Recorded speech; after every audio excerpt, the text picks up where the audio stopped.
Back in the early 1990s, I was blessed to live in Hawaii, where I had a wonderful spiritual experience that would change my life in a very fundamental way. In fact, it happened on one of the beaches in Waimanalo, a beautiful town nestled between the ocean and the majestic mountains. I just had prayer and Bible time, and quite unexpectedly, I had a sign from Jesus that let me know that he was right with me. Now, I was scheduled to be baptized on that beach, but I let the wrong influences lead me away from Hawaii, a mistake I'd long regret.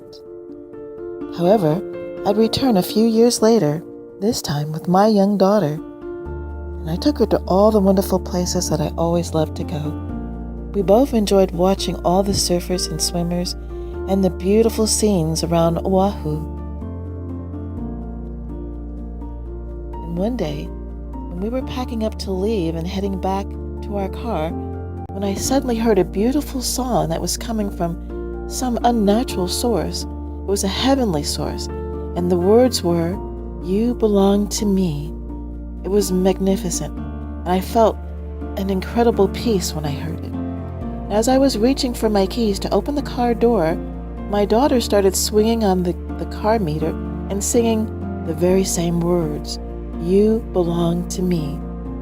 Well, I was so stunned that I could hardly speak, and tears began to well up in my eyes because I knew she'd heard the very same words of a song that had come from a divine source. We'd both heard it at the very same time. It was the most precious memory that I would bring back from our trip to Hawaii.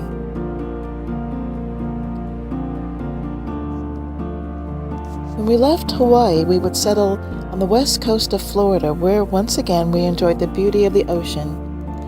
And each time that we would visit, I couldn't help but remember all the wonderful things we'd experienced in Hawaii. I always kept a journal and recorded the spiritual revelations, Bible scriptures, and miracles that I'd witnessed. And about 2 years later, one night, while I was writing, I asked God if that special miracle that I had shared with my daughter had really happened the way that it had appeared to have happened. Well, about 2 nights later, when we were just about to have dinner, I picked up my fork when suddenly, out of the blue, I was suddenly someplace else. I was transported to another place. It seemed like another realm, and I was stepping up a flight of stairs. And while I was stepping up each step, I could hear angels singing repeatedly, "Hallelujah, hallelujah, hallelujah." It was the most wonderful experience. It was so overwhelming, however, I wasn't quite sure of how to handle it. I felt weakened by the entire experience. And when I finally came out of it, I was just stunned. I was really overwhelmed.